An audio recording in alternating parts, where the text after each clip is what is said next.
ఆదికాండము 4వ అధ్యాయము.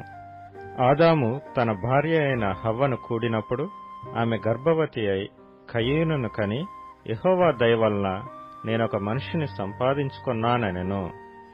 తరువాత ఆమె అతని తమ్ముడగు హేబెలును కనెను. హేబెలు గొర్రెల కాపరి, కయీను భూమిని సేద్యపరచువాడు. కొంతకాలమైన తరువాత కయీను పొలము పంటలో కొంత యెహోవాకు అర్పణగా తెచ్చెను. హేబెలు కూడా తన మందలో తొలుచూలున పుట్టిన వాటిలో క్రొవ్విన వాటిని కొన్ని తెచ్చెను. యెహోవా హేబెలును అతని అర్పణను లక్ష్యపెట్టెను, కయీనును అతని అర్పణను ఆయన లక్ష్యపెట్టలేదు. కాబట్టి కయీనుకు మిక్కిలి కోపము వచ్చి అతడు తన ముఖము చిన్నబుచ్చుకొనగా, యెహోవా కయీనుతో, నీకు కోపమేలా? ముఖము చిన్నబుచ్చుకొని ఉన్నావేమి? నీవు సత్క్రియ చేసిన ఎడల తలనెత్తుకొనవా? సత్క్రియ చేయని ఎడల వాకిట పాపము పొంచియుండును. నీ ఎడల దానికి వాంఛ కలుగును, నీవు దానిని ఏలుదువనెను. కయీను తన తమ్ముడైన హేబెలుతో మాట్లాడెను. వారు పొలములో ఉన్నప్పుడు కయీను తన తమ్ముడైన హేబెలు మీద పడి అతన్ని చంపెను. యెహోవా, నీ తమ్ముడైన హేబెలు ఎక్కడనున్నాడని కయీను నడగగా, అతడు, నేనెరుగను, నా తమ్మునికి నేను కావలివాడనా అనెను. అప్పుడాయన, నీవు చేసిన పని ఏమిటి? నీ తమ్ముని రక్తము యొక్క స్వరము నేలలో నుండి నాకు మొరపెట్టుచున్నది. కావున నీ తమ్ముని రక్తమును నీ చేతిలో నుండి పుచ్చుకొనుటకు నోరు తెరచిన ఈ నేల మీద ఉండకుండా నీవు శపింపబడిన వాడవు. నీవు నేలను సేద్యపరచునప్పుడు అది తన సారమును ఇక మీదట నీకియ్యదు. నీవు భూమి మీద దిగులు పడుచు దేశ దిమ్మరవై ఇందువనెను.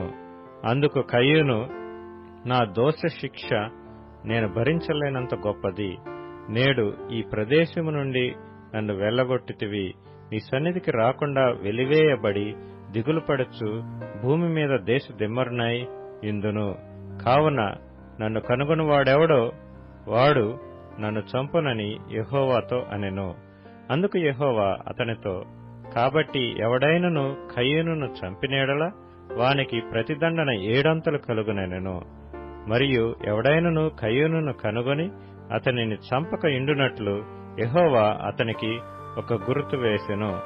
అప్పుడు కయీను యెహోవా సన్నిధిలో నుండి బయలుదేరి వెళ్లి ఏదెనుకు తూర్పు దిక్కున నోదు దేశములో కాపురముండెను. కయీను తన భార్యను కూడినప్పుడు ఆమె గర్భవతి అయి హనోకును కనెను. అప్పుడు అతడు ఒక ఊరు కట్టించి ఆ ఊరికి తన కుమారుని పేరును బట్టి హనోక్ అను పేరు పెట్టెను. హనోకుకు ఈరాదు పుట్టెను. ఈరాదు మహూయాయేలును కనెను. మహూయాయేలు మతూషాయేలును కనెను. మతూషాయేలు లెమెకును కనెను. లెమెకు 2 స్త్రీలను పెండ్లి చేసుకొనెను. వారిలో ఒకదాని పేరు ఆదా, రెండవ దాని పేరు సిల్లా. ఆదా యాబాలును కనెను. అతడు పశువులు గలవాడై గుడారములలో నివసించు వారికి మూలపురుషుడు. అతని సహోదరుని పేరు యూబాలు.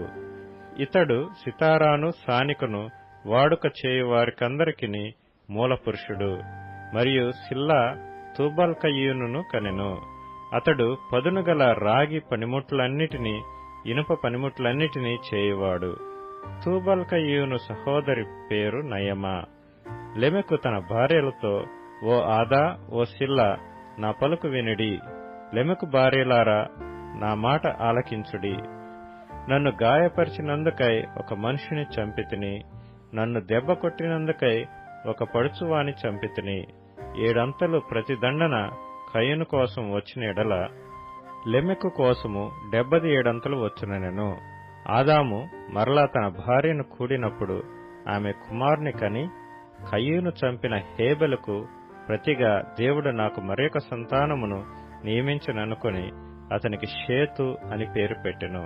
మరియు షేతునకు కూడా కుమారుడు పుట్టెను. అతనికి ఎనోష్ అను పేరు పెట్టెను. అప్పుడు యెహోవా నామమున ప్రార్థన చేయుట ఆరంభమైనది.